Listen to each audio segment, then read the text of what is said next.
From the News Channel 5 Network, this is OpenLine.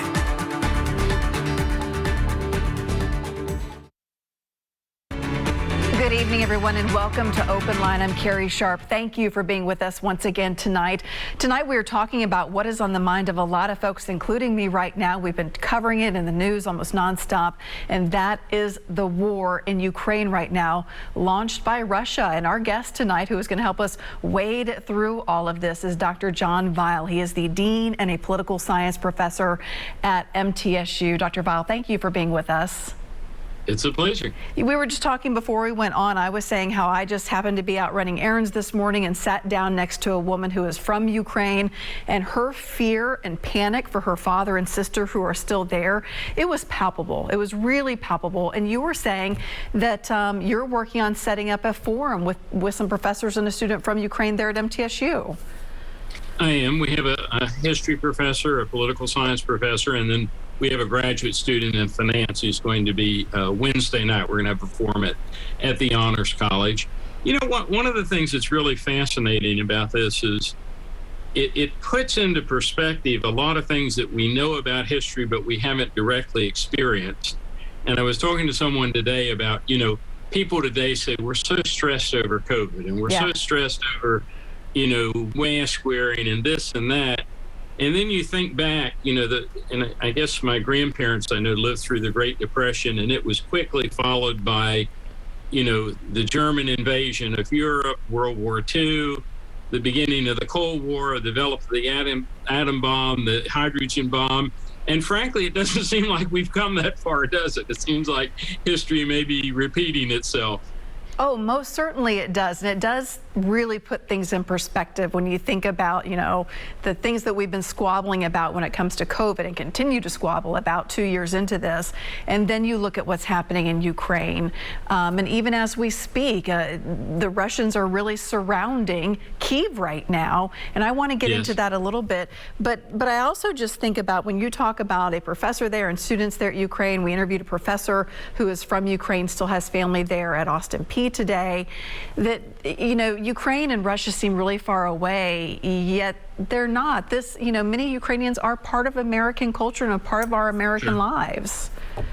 But, we're a nation of immigrants, and I didn't realize, frankly, how many Ukrainians live in the United States. But Ukraine is a little bit like Ireland, or Scotland is a great example of people who for hundreds of years have gone all over the world seeking a better life. And, many of them are here in the United States. We do not, to Ukraine's disadvantage, they are not currently a member of NATO. And so we do not have a treaty obligation to them. On the other hand, developments there, it pushes, if Russia is successful, it pushes their sphere of influence closer to the nations that are in NATO. And, one of the great effects, of course, is going to be, and, we've seen some of this in the war in Syria, and it seemed a little farther away, Middle East, maybe we shouldn't, but we sort of expect things like that in Middle East and Africa and South America in a way that we don't expect them to be in Europe. But we're probably looking, potentially, certainly hundreds of thousands, maybe even millions of refugees. And, much of Western Europe has already been somewhat roiled by, how many can they absorb? Are they taking away jobs? Often many of the refugees from Syria, of course, have been Muslim, and Europe is predominantly Christian. So, all of these things are going to need to be sorted out. And, whether it's certainly we're giving military aid, but we're probably going to have to give substantial humanitarian aid and aid to, countries like Poland, maybe Romania, maybe some others that are, going to be taking these refugees. Yeah, the UN already saying they estimate about 500,000 refugees already, and we are just a few days in. I do want to jump to the lines real quick. We have Gilbert waiting to chime in on this topic. Gilbert, you're on. Go ahead with your question or comment. Yes, ma'am. Just a comment. I bless the people in Ukraine. My heart is with them. That's all I can say about that. as far as the United States, we need to become non-dependent on these foreign countries, and people are seeing now, I hope they're waking up and seeing what being dependent on foreign countries is doing to us. We need to be, piping our own oil and taking care of ourselves and not be dependent. And I'm going to leave it alone. If that fella there's got something to say about it, I appreciate it. All right. Thank you, Gilbert. Professor Vile, what do you think are the lessons that we should, or at least the things that we should really be paying attention to right now? Well, to what Gilbert, much of what Gilbert says is correct here, that, when it comes to strategic supplies, fortunately, we are in a much better position now with regard to oil dependency than we would have been, say, 20 years ago. Western Europe is not quite as blessed as we are in this regard. One of the things that, of course, has been stopped is this pipeline that was supposed to go directly from Russia to Germany.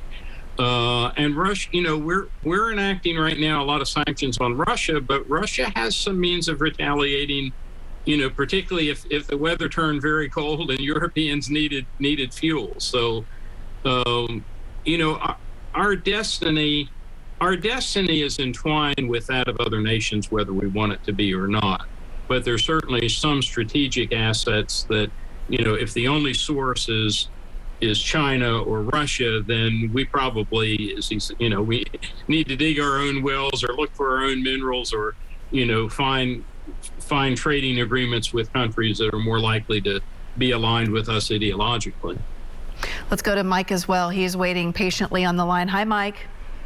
Hey, Carrie, how you doing? I'm good. Good evening that's great. And good evening to the professor as well. I'll make three quick points. This is what I see happening, and this is part of what's happening with Ukraine. I'm seeing something worldwide where, like China, with the national security law that they imposed in Hong Kong, that's supposed to have a democracy based on an agreement with European countries. I see China trying to take control of Taiwan.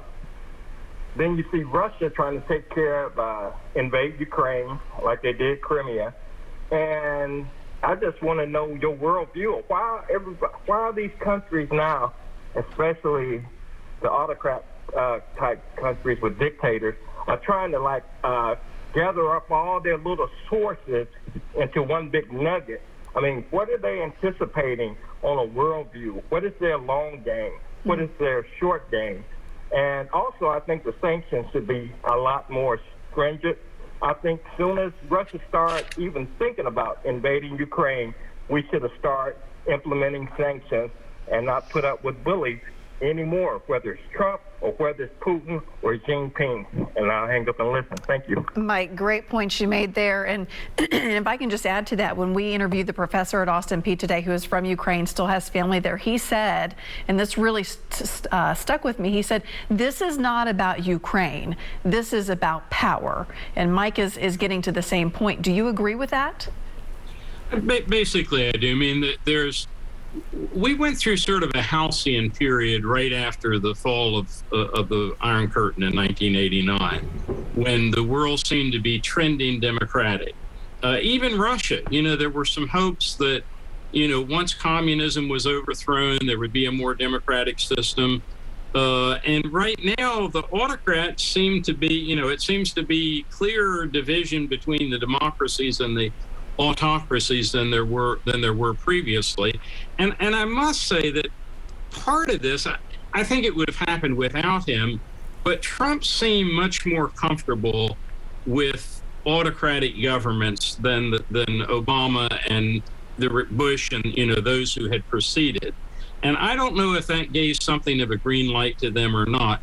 I have yet to decide, I think it's yet to be decided exactly, well, partly depends on what happens here with this invasion. But would this invasion embolden China, for example, to attack Taiwan? Well, they've been making, they doing sort of mini aggressions against Taiwan for several years now.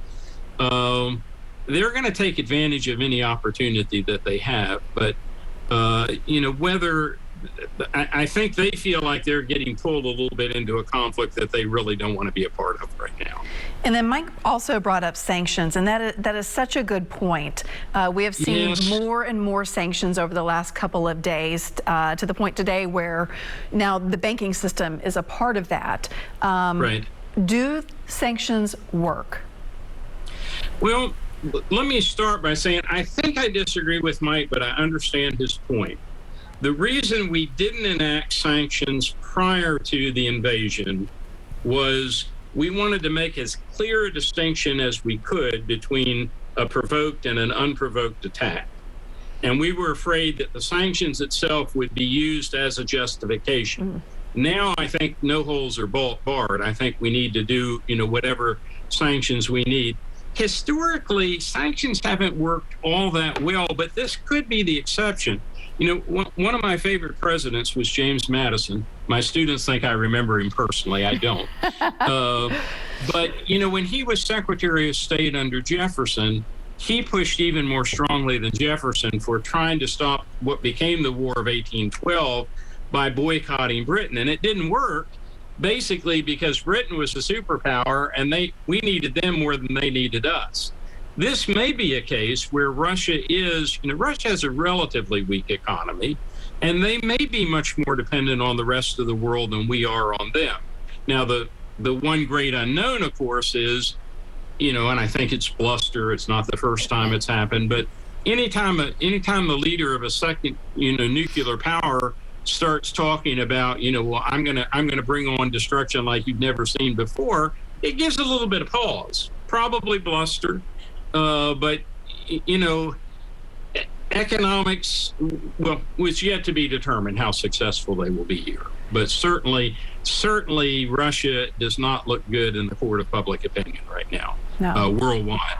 Certainly not. We have to take a quick break. We have Devitt and Robert also on the line, and we are just getting going with this conversation. So please stay where you are. If you have a question or comment, go ahead and give us a call. We'll get you lined up. 615-737-PLUS. We're coming right back.